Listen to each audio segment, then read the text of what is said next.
সম্মানিত মুসলিম ভাই ও বোনেরা, আশা করি সকলেই ভালো আছেন। আজকে আপনাদের সামনে লজ্জিত চেহারা নিয়ে, ভারাক্রান্ত মন নিয়ে উপস্থিত হয়েছি।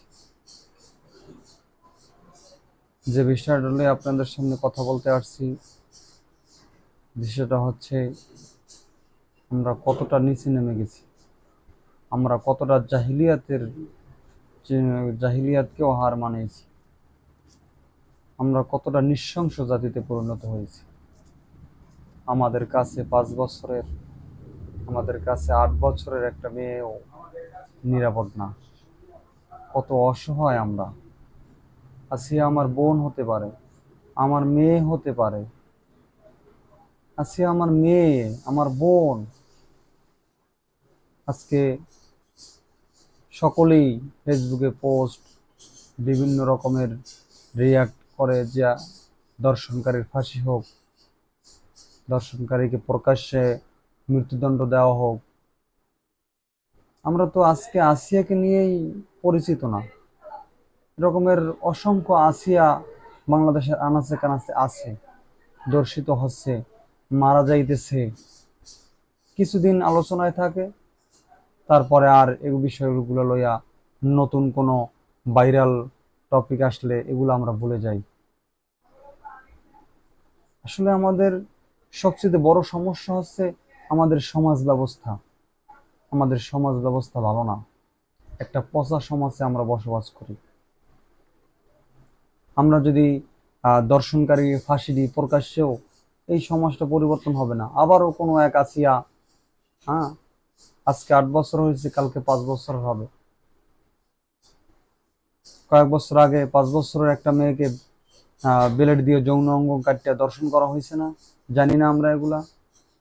আজকে আফিয়া, আগামীকালকে আর একজন, আমার মেয়ে, আমার বোন, এরকম তো হতে থাকবে। আওয়ামী লীগের আমলে, আওয়ামী লীগ জাহিলিয়াতের আমলে বিভিন্ন রকমের আমরা এরকমের দর্শন, খুন, গুম, হত্যাকাণ্ড আমরা দেখছি। আমরা মনে করছি যে শেখ হাসিনাই খারাপ, শেখ হাসিনা ক্ষমতায় আছে দেখি আজকে এই অবস্থা। কিন্তু আজকে তো, এখন তো শেখ হাসিনা নাই।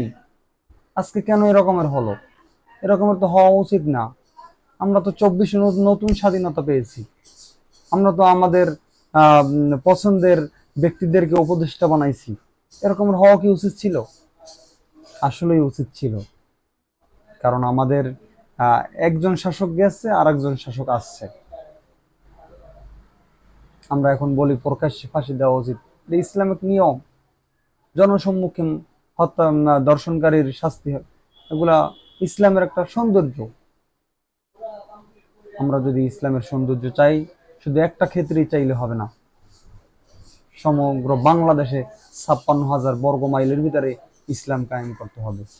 তাই আসুন, আগে সর্বপ্রথম আমি ভালো হই, তারপরে সমাজ ভালো হবে, তারপরে ইনশাল্লাহ দেশ এবং জাতি হিসাবে আমরা ভালো জাতি হব, আমাদের দেশ ভালো দেশ হবে। তাই আমার 3.5 হাত বডির ভিতর আগে আজকে ইসলামকে কায়েম করতে হবে। তারপরে এই দাওয়াত মানুষের দ্বারে দ্বারে, কাছে কাছে নিয়ে যেতে হবে। সমাজে ইসলামের আইন কানুন চালু করতে হবে। পাকঘর থেকে সংসদ ভবন পর্যন্ত আমাদের ইসলাম যদি পৌঁছে দিতে পারি, তাহলে এই দেশের মানুষ, এই দেশের জনগণ, হ্যাঁ, গরিব দুঃখী, হিন্দু বৌদ্ধ খ্রিস্টান, কালো সুন্দর, সকলেই এখানে নিরাপদ থাকবে।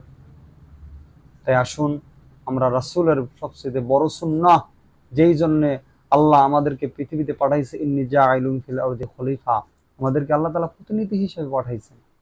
রাসূল করিম সাল্লাল্লাহু আলাইহি সাল্লামকে পাঠাইছে, হ্যাঁ, এই খেলাফা, আল্লাহর হুকুম আল্লাহর জমিনে বাস্তবায়ন করার জন্যই তাকে পাঠানো হয়েছে। তাই এখন তো রাসূল করিম সাল্লাল্লাহু আলাইহি সাল্লাম নেই, এখন আমাদের উম্মতে মুহাম্মাদের সকলের দায়িত্ব যে আল্লাহর জমিনে আল্লাহর দিন বাস্তবায়ন করা। আমরা যদি আল্লাহর জমিনে আল্লাহর দিন বাস্তবায়ন করতে পারি, ন্যায়, নিঃস্বার্থ, সৎ, যোগ্য, আদর্শবান, দেশপ্রেমিক, আল্লাহভীরু লোকদের হাতে যদি আমাদের দেশের দায়িত্ব তুলে দিতে পারি, তাহলেই আমরা এই সমাজে, এই রাষ্ট্রে সুন্দরভাবে বসবাস করতে পারবো। কোনো আমাদের টেনশন থাকবে না, না থাকবে আমাদের খাবারের টেনশন, না থাকবে আমাদের শিক্ষা, না থাকবে বাসস্থান, হ্যাঁ, কোনো টেনশন আমাদের থাকবে না। আমাদের বোন নিয়ে আমরা চিন্তিত থাকবো না, আমাদের মা নিয়ে আমরা চিন্তিত থাকবো না। তাই আসুন আমরা আমাদের এখনই এই জন্য পদক্ষেপ নেওয়া উচিত। আজ থেকেই, এই মুহূর্ত থেকেই আমাদের প্রতিজ্ঞা করা উচিত যে ইনশাআল্লাহ যতদিন পর্যন্ত আল্লাহর জমিনে আল্লাহর দিন বাস্তবায়ন না হবে ততক্ষণ পর্যন্ত আমরা বিশ্রাম নেব না।